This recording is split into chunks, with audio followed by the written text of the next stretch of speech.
Well, we got another little project, a reason to play on the lift. We got some siding boards. This is tongue and groove cedar, but because they're on diagonals, I think that's part of the reason some of them failed. We got one right there just above the edge of the lift. It looks like water gets in the joint. It runs down and then has nowhere to go, so I don't know if they butted them too tight. But it's over the fuel tanks. The ground is a little sloped here. There's some kind of little drain here. The septic system's over here. The edge of the kitchen window here, there's 1, 2, 3, 4 little 18-inch ones or whatever. This one up here is a long one, the full length, but I think I'm gonna try to cut that and remove it. And then we got to see if we got any more up through here. But if I set a ladder, I could probably set a ladder here for these. If I set a ladder here, it's going to be hard to reach here. I got to keep moving it, like, you know what I mean? Adjusting the height. And then up there on the second story window, from here it looks bubbled, but I'm not sure if it's damaged or if that's just paint. But I want to look this over. The problem here by using the lift is we got the power pole here in a foolish spot where when they set the house, they put the pole right here. They should have had it down there, done underground. So what we got is we got a high line because we got a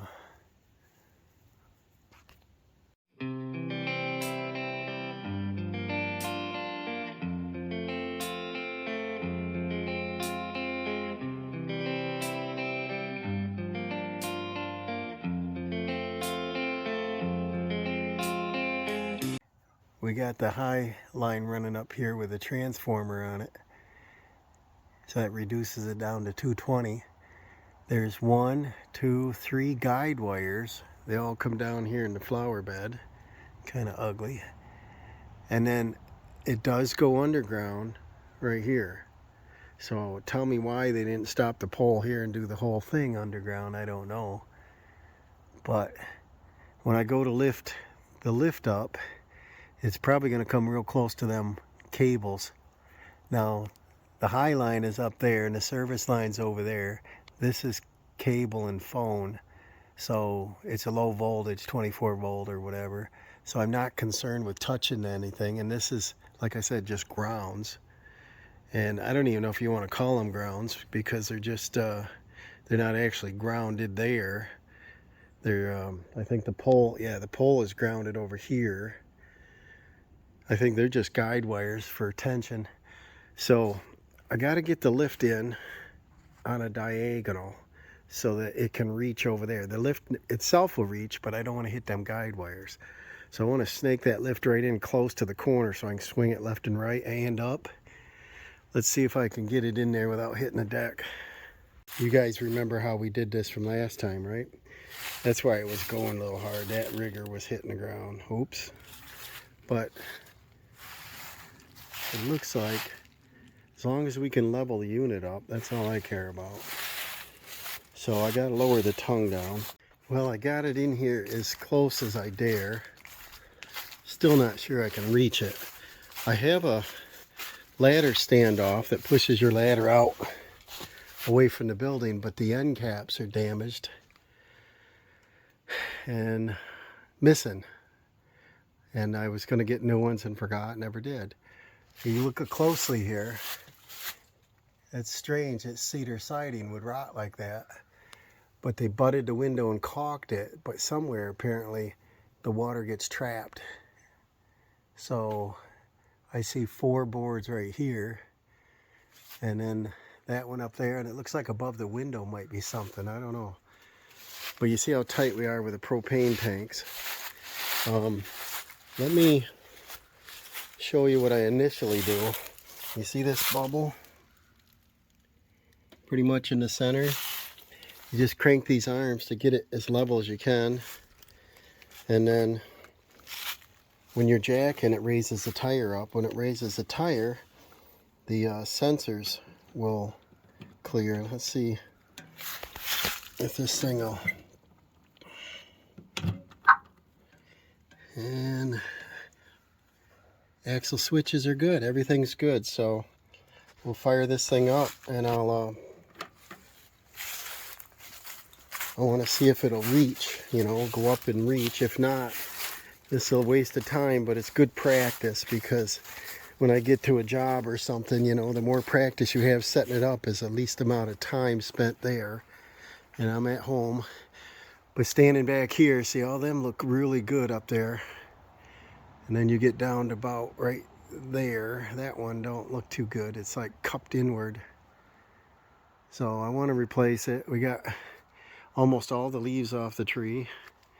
It's the end of the day, so I'm probably not going to do any work today, but the sun's going to set here. We got a couple little baby trees with leaves, but everything else is bare. I hear crows, but this year I have not heard many geese. I haven't seen a big flock. I've only seen, you know, 20 at a time, and they fly in circles. So, but the maple trees are down, and I got one oak tree back there that still has some leaves on it. Let me set this up. The lift is kind of noisy. I think one of my projects this winter is to buy a muffler for it. It's an 8-horse Honda. And it's a big muffler, so I'm going to probably order that. And I like it quieter. And part of my other project there was doing the back of the building driveway and carport area, so I can park this lift in there, because I don't want to keep this out in the weather, and this is going to be hard to tarp. Well, let's test this out now. I got my pin removed there in the lower boom. The latch undone from the upper one. Let's see what she's going to do here.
was a win, I guess. The old lift was a telescoping, which obviously was handier because you can push right to the wall. The other one had a jib that turned. This one does not, but this one should be more reliable. And you take the upper boom up and lower boom down, this and that, and you can get in and out and keep stretching in. The guide wires are sagging. I asked them to come out. I'll show you how sloppy they are. I asked them to come out a few years ago and fix them right after they put them in. Look at this crap. So I'm not too worried about touching them. I almost want to take a cable cutter up there and cut them off because they're so ugly. The upper one you can, obviously, but them lower ones are useless. Phone line we're not using.